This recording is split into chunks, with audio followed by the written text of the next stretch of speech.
Баршаңызға сәлем, менің каналыма қош келдіңіздер. Бүгін сіздерге өте дәмді, тойымды, қазір кезде хит болып жатқан салаттардың бірімен бөлісетін боламын.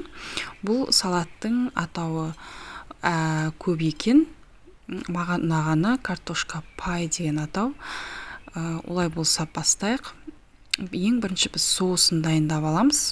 Ол үшін 2 ас қасық майонез, 2 ас қасық сметанамызды алып, оған көк пиязды және укропты майдалап турап қосамыз.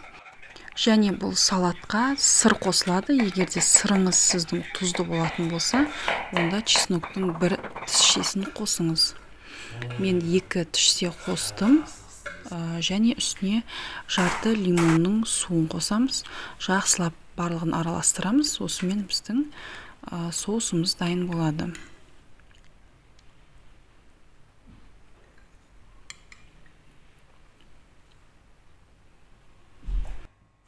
Керек көкөністердің барлығын видеода көрсетілгендей тураймыз.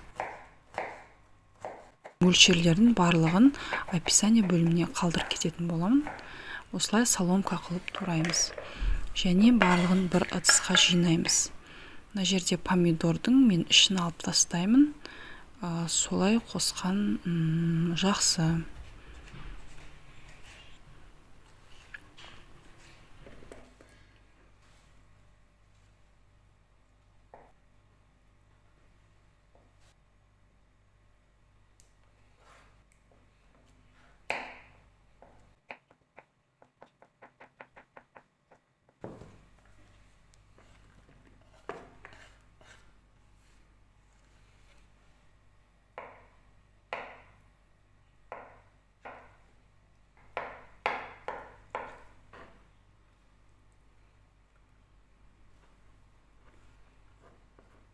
Сонымен қатар салатқа ет те қосылады. Ет, қайнатылған ет, қуырылған, бұқтырылған еттер жарай береді.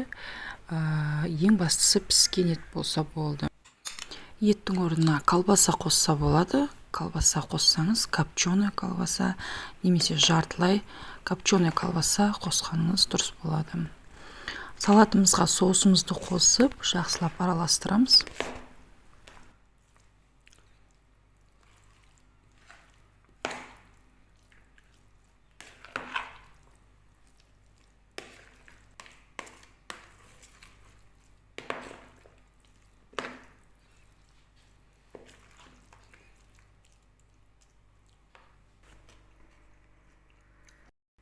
Салат дайын болды. Ыдысымызға сала береміз.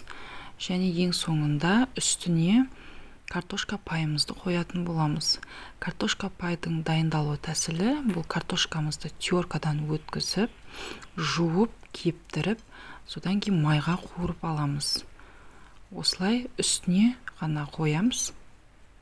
Немесе бір бөлігін салаттың ішіне араластырған кезде қосып жіберсеңіздер де болады. Олайда өте керемет, ерекше болатын болады. Жасап көріңіздер, сіздерге ұнайды деп ойлаймын.